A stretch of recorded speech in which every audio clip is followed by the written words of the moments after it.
Welcome back. The wheat is not ready. It keeps raining. Not like some people have had, fortunately. Just enough to keep the crops growing really good, but also keep the wheat from drying out. The cylinder mast on this forklift has been a leaker lately, and I do believe I have all the parts rounded up to reseal it. So let's get her done.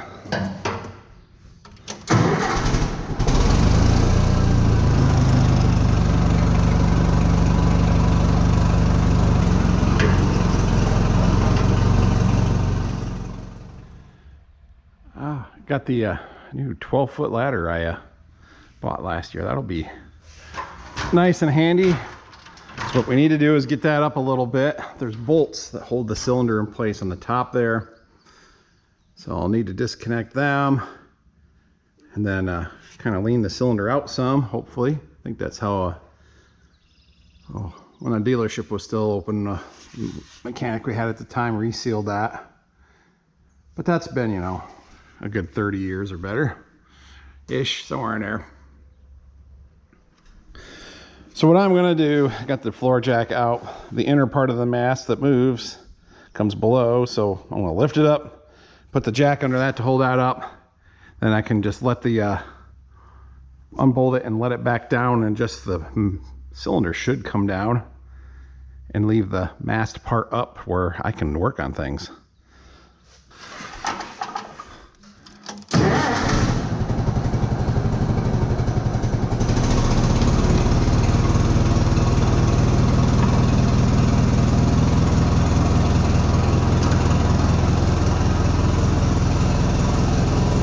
A little more.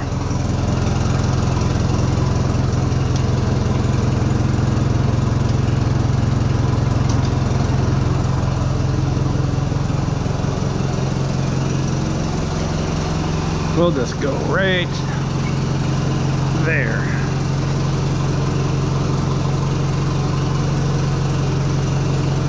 I'm thinking this 10-ton jack ought to hold it.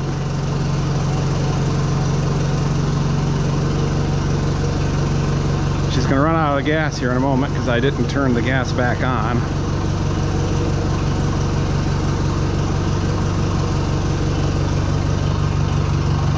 So let's give it a little more as long as we can.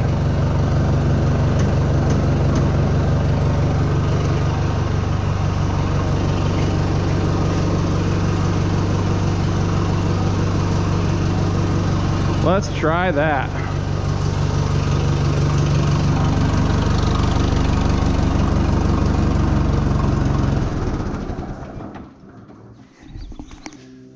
Mighty lift. As you can see, yeah, it's a bleeding. Yep, a couple Allen headed bolts to secure it in place. Guess I just need to find the right size Allen wrench. Look at there, got it right on the first try. Oh, and the bolts are turning.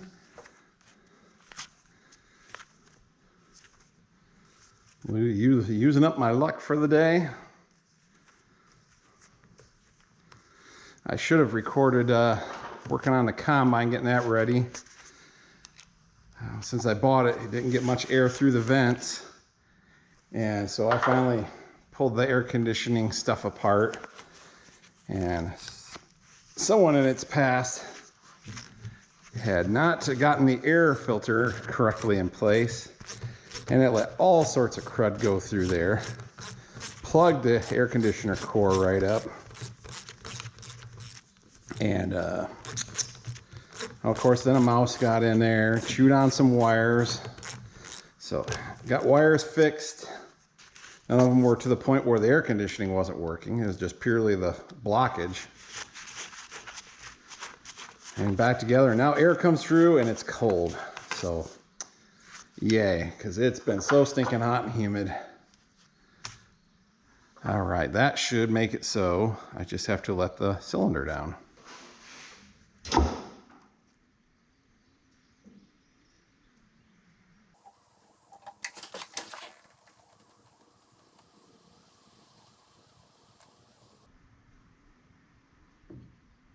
Maybe I should brake clean it just to keep any crud out. But I guess the moral of the story on the combine air conditioning was they have it located on the bottom of the cab. So if you lower the feeder house down, it looks like it's pretty accessible. And I guess it was, but boy, did I beat myself up laying in there, working on that, and small confined space trying to repair wires and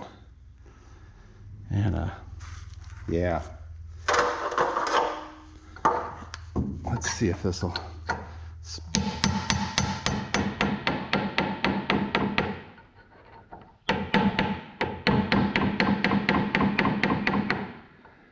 There's probably a spanner tool for this, and you've probably heard me complain in other videos about people doing this.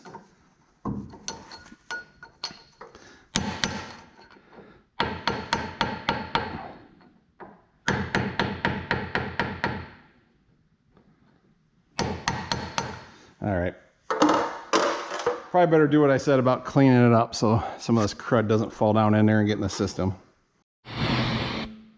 That sounds hollow. I suppose it saves in steel. Yeah, it sounds hollow.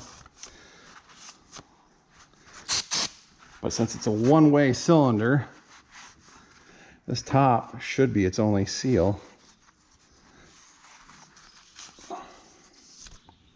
I think this is just a bleeder screw right here. Yeah, it is in the picture. You can see where, boy, yeah, it's been a while. The dealership got repainted, and God, that was the 80s. Maybe Chris, if you're watching this, you remember, but might have done it again in the 90s. But, you know, something as handy as this, we used it. And I say we, I mean someone else. I was not on that one. Not in on that one. That was probably a slow summertime job. You know, guys ain't fixing as much stuff at that point. And I'm out in the field because I was doing the farming.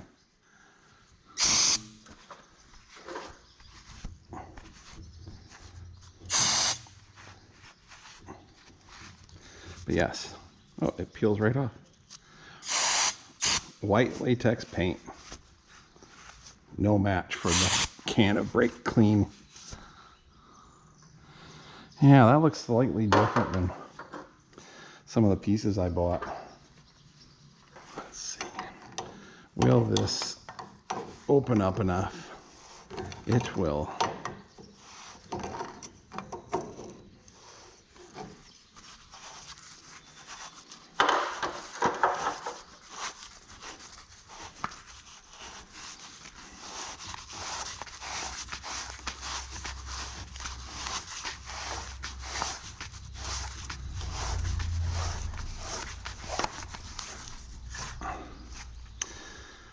Yeah, that's got the dirt seal in it.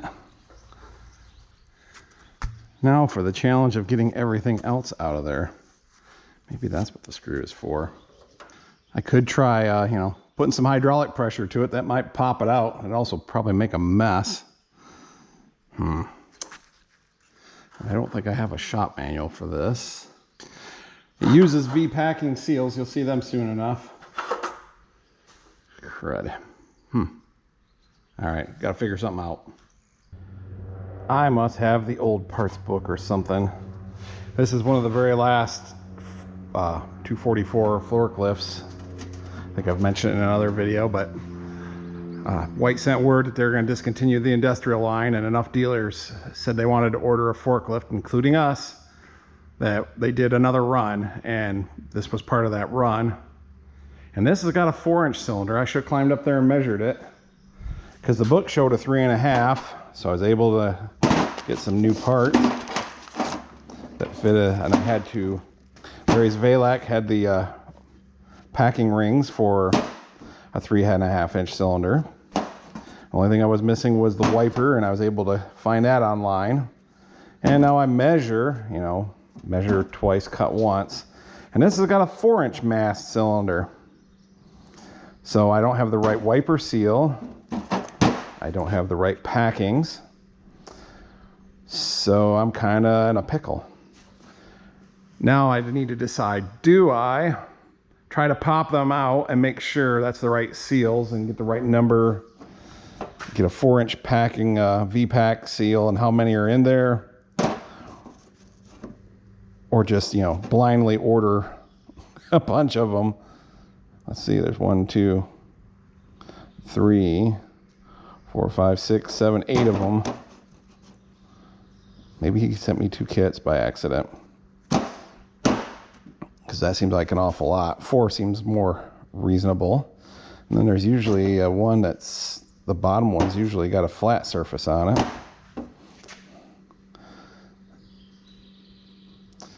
But yeah, maybe pop that out, verify what's seal in there, get more seals coming, put it back together for now with this so it's not A, in the way, and B, unusable. That's unusable, inexcusable. So now the thing is to get it out. Let's see what I can do to pick it out, but probably gonna have to do put a little pressure to it and hope it pops things up and not make a giant mess. All right, it's crazy, but I didn't have any luck pushing that stuff up out of there. So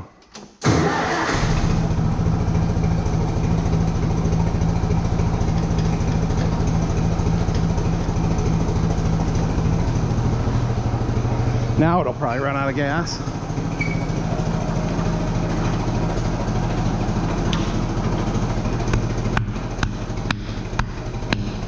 Hey, that's working.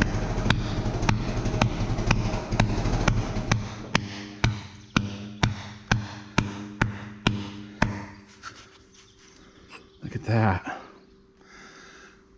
Well, I wonder what's next. That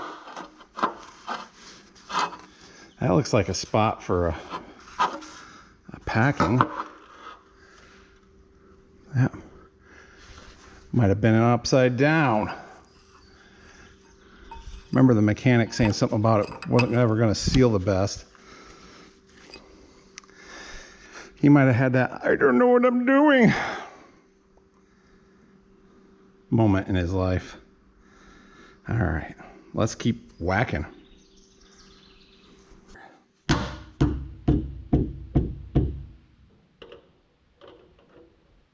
Rubber mallet says no.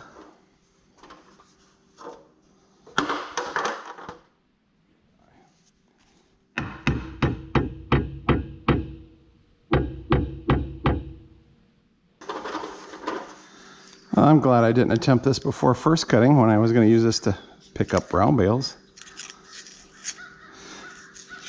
I was even smart enough to put a catch pan under there to catch all the oil as it comes out. Weird, huh?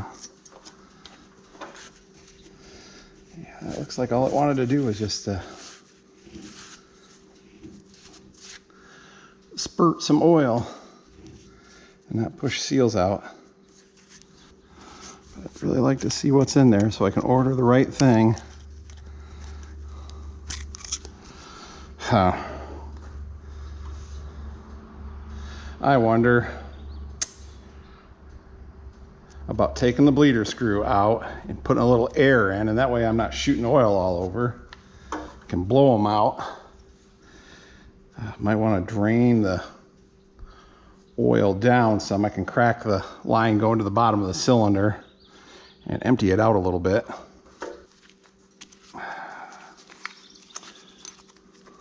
Did I say something about my luck? I used it up on those 2 bolts that I thought might be, you know, stuck in there good or something. Instead, yeah, here comes some oil. I guess I could let that drain for a while until it gets below the hole. That might be easier than disconnecting a hose. And all right, so yeah, I'll bring you back in a couple minutes after that's drained, and that pan at the bottom, you can see it right down there, has done its thing and caught all this beautiful oil. Yep, I can see it's going down. So that's what I'll do. All right, who's ready for a good old-fashioned mess? Maybe I should like put a rag around there. Oh, now the oil's really coming out of the bleeder. Must be a fleck of something was in there. Well, now we gotta let it do its thing again.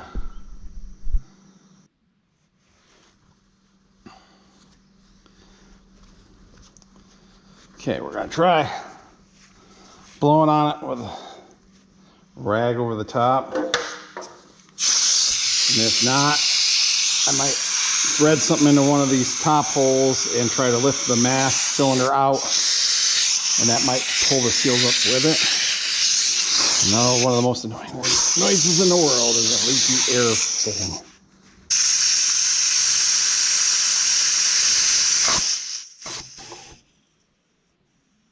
I feel stuff blowing around, but I don't see seals coming up.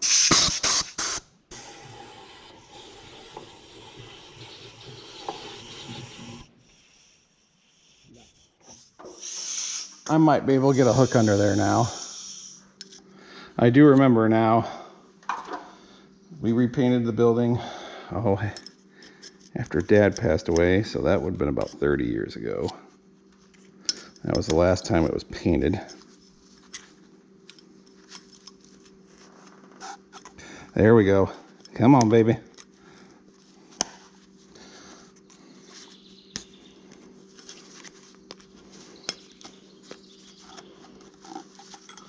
Oh yeah, oh yeah. Just keep coming. Just keep it coming. Oh, well, that's probably better. I'm glad I pulled it out. A U-cup seal. A loaded O-ring U-cup seal. Well, I can measure that up and get another one of those coming with no problem. Or maybe a couple of them. Yeah, this lip here should be a lip here, and it's basically gone. That must be why that bronze piece was in upside down. Probably originally designed for a V-pack, and then it got this instead. I don't know if this is what White supplied. I'm trying to tell if there's another backup in there, down in there or something. There may even be a part number on this, but let's see what happens if I stick that down there. It's not long enough. Well, there's something down in there. Let's see how this compares to.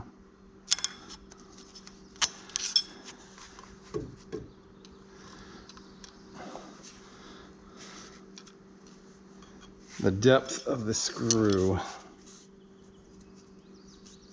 to where that's at.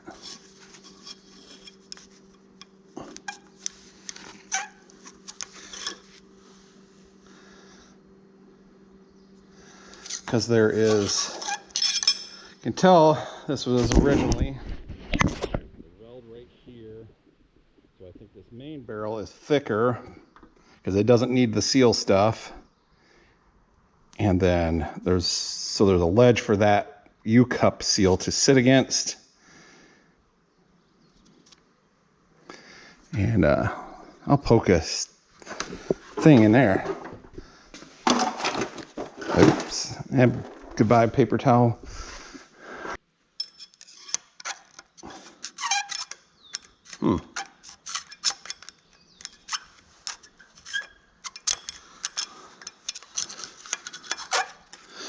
Well, I'm not hitting the pick. Perhaps I need a light.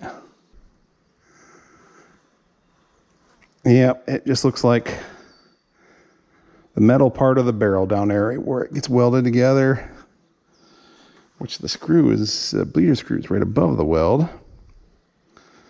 But I don't think there's anything more to come out. That ledge must help support the U-cup. So I need a loaded U-cup for a 4-inch cylinder. Whether there's a part number on it or not, we'll measure it and make things work. And then put that back in there for now until parts come so I can use my forklift and not have it taking up space in the shop. Didn't take that much work to get to this point. I'm on Clearwater Hydraulics, and I think I found what I need. I got 4-inch inside diameter, which we know the rod is. 9/16 height, which is what, 0.56 something or another. It's about right where that's at. Good enough for that. and 1/4 inch cross section, which I already know we're good for that. So that would make it 4.5 inch outside diameter, because, you know, 2/4 make a half. And I did measure it and it come up to that. It's a loaded O-ring cup poly pack thing, 37.62, but I tried the O-ring store and they had 3 7/8 and they had 4 1/4, but they didn't have any 4-inchers that I could find. I didn't call them because I don't like talking to people on the phone. And let's see. So our size fits, pressure range 5,000 psi. I'm sure we're never going to hit that with this old forklift. Minus 65 to 220 Fahrenheit. Speed 3 feet per second. I don't think she's going to go faster than that. I think we have a winner. I'm willing to try it anyways. But as you can see, there's supposed to be a lip on each side, and the one I took out, that inner lip has just gotten ground off after years and years and needs replaced. Sometimes that happens. All right, I'm going to get her ordered and on the way.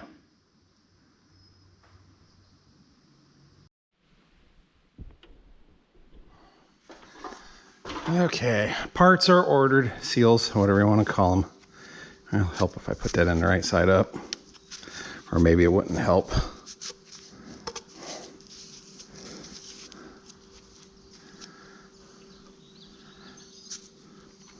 Part of me is wondering about going back to a V packing, because you can tighten them down and pack them tighter.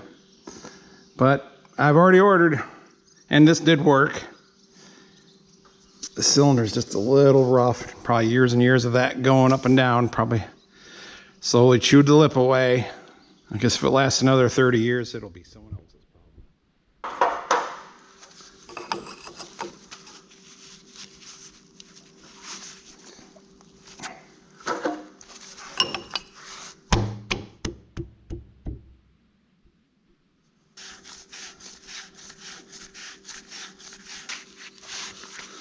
Well, hopefully I did not make it worse. Excuse me. A little dry.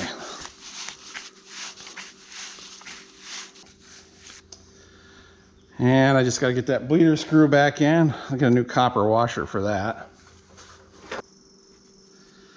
Well, that's, oh, look, I got 2 of them. Maybe they'll seal twice as well. Pretty much, you know, can't return any of this stuff. Just keeps getting better. Yeah, I can't really blame anybody else. I got everything I ordered. I can blame the wrong parts book or just not double checking stuff. I thought, well, I'll have everything. I can tear it apart, put it back together, and be done in no time. The best laid plans. All right, should just be a matter of lifting it up and lining up those bolt holes and you know, stuff.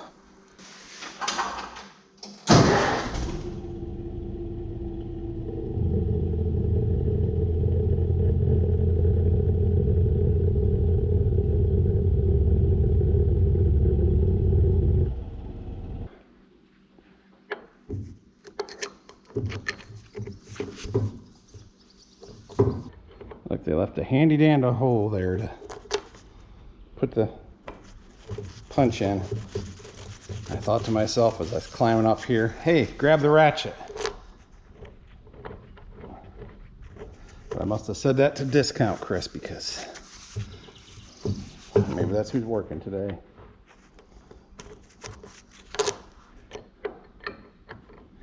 Where'd you go?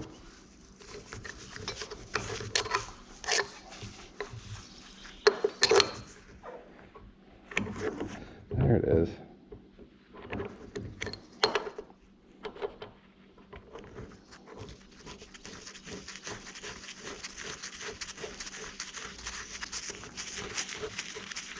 So now, discount Christmas, climb down and grab the ratchet.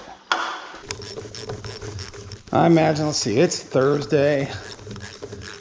They'll probably be here the first of the week. They're pretty quick. It's out in Idaho, So it's early enough, it should get shipped today. I did a priority mail because that was the cheapest. So then that's got a, anytime the mail's got a tracking number, they seem to do their job a lot better. So priority mail's got that. So yeah, it should get shipped today. They're pretty quick on that. Yeah, I bet Monday, maybe Tuesday. But it'll all be in the same video to you. Unless I run out of content. Alright. Quit doing that. Let's raise it up and see how much oil squirts out when it's actually holding its own weight.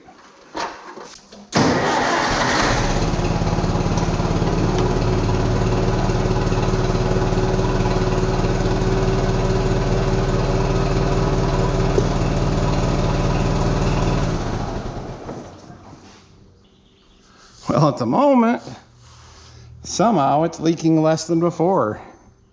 Give it a moment. But it would, if it was up, it was going to leak some oil. Yeah, maybe I'll have to sand on this, buff this top part up just a little bit. The rest of the mast cylinder is good. There is just a little bit of roughness up here that could slowly chew up a seal. But yes, for the moment, it is not squeezing out. I'm gonna get a grease gun and grease these rollers as long as I'm right here with the ladder. Gee, did I somehow fix it by just taking it apart and putting it back together again? I seriously doubt that. Oh, you know what? It's gonna take a little bit because there's air in there. It'll take it a little bit for that air to work its way out. Should be faster than oil, but it'll leak again. I'm quite sure of it. Thought I'd record a little epilogue for this video. Got second cutting made. Actually, we'll go back a little even further, and wheat got all harvested. Had a weather opening and just wanted to keep moving on stuff before the weather changed again. So did not record any wheat other than a short or two that are on YouTube. And then we had a little rain, and then the weather had a good forecast for making hay. So I mowed all the second cutting on Monday, and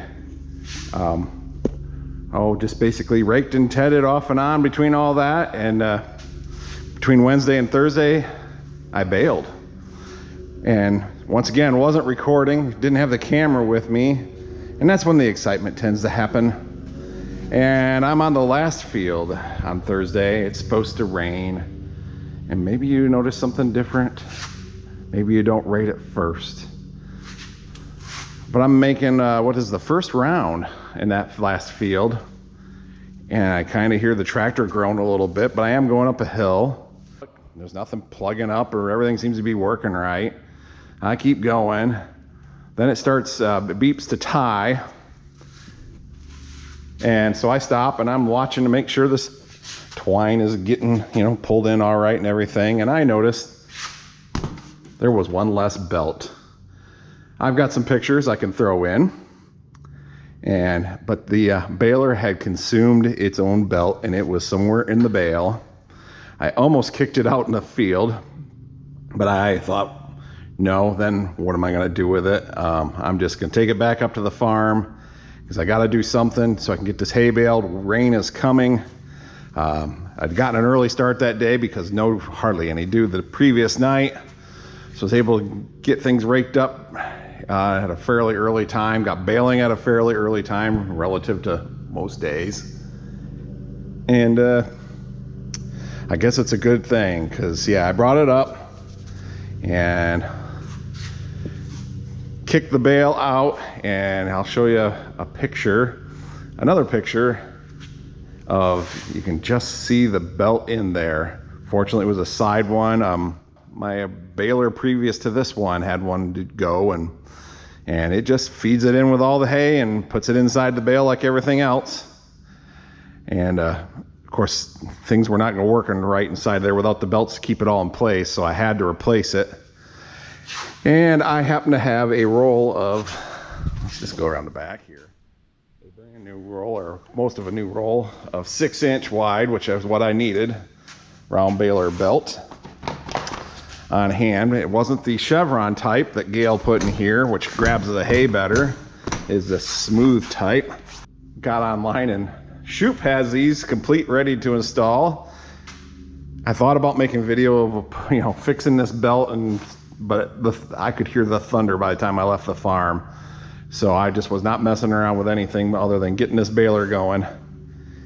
And so, you gotta, let's see, there's a hook up there to hook the shuttle. Then you let the gate back down, takes all the tension off. And you gotta feed belt back and through. You kind of gotta climb up in there to feed it up through all that. And then you get the splice somewhere where you can, work with it. I ended up doing it up on the top there. And then once you get to, there's just a steel cable, plastic wrapped, that goes through there. This one's looking all right, but there was another one that was looking kind of rough.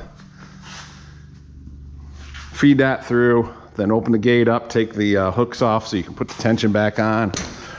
And as I said, as I was hopping back in the cab, it was thundering. It took the skid steer and the forks kind of prying out on that bale to even get the belt out of it. And once I saw it, I'm like, I thought about trying to repair it, but I got it over here. As you can see, most of the lacing, some of it ripped off, which wasn't helping any, but it actually ripped the belt. They are very sharp, like a fish hook, and it ripped a chunk off the end of my thumb. But it just ripped the belt off when it did finally give up. And you can see there's a little damage to the sides here. It'd already been spliced before. I'm like, I don't really want to put this old one back in, although if that was my only option, I would have. Chop, chop. To make a nice clean cut, square cut. And then the lacing tool. This thing is, it's a few years old, but you got, these normally you're supposed to be able to just kind of set them in there, but boy, I ended up putting them in one at a time by hand.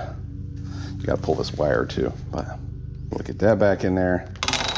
Then you get it to where it's as tight as you can get that way. Then you push the two handles down, and that puts pressure, squeezes it down, and you pull it, and there's this thing here, it's got teeth, so every time you pull it, it gets a little more advantage, so you can squish her down some more and press it down until it's all clamped down.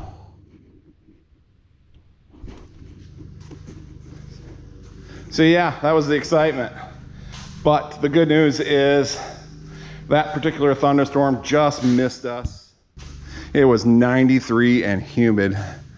And so, working on feeding a Baler belt through in the dust, the heat, the sweat, oh man. Let's just say the swear jar has gotten funded a bit more. But it still got the job done. And like I say, Shoop has got these pre-made, and I might order one just to have a spare on hand, because that's a lot quicker. And some of the other ones that lacing doesn't look too bad. The way I bale, pulling two windrows together, it's basically the outside on each side that really has the most stress against it, because that's where the most hay is in my setup. One other thing I've been tinkering with, and also wasn't filming, this is the fuel tank out of the Super 99 GM.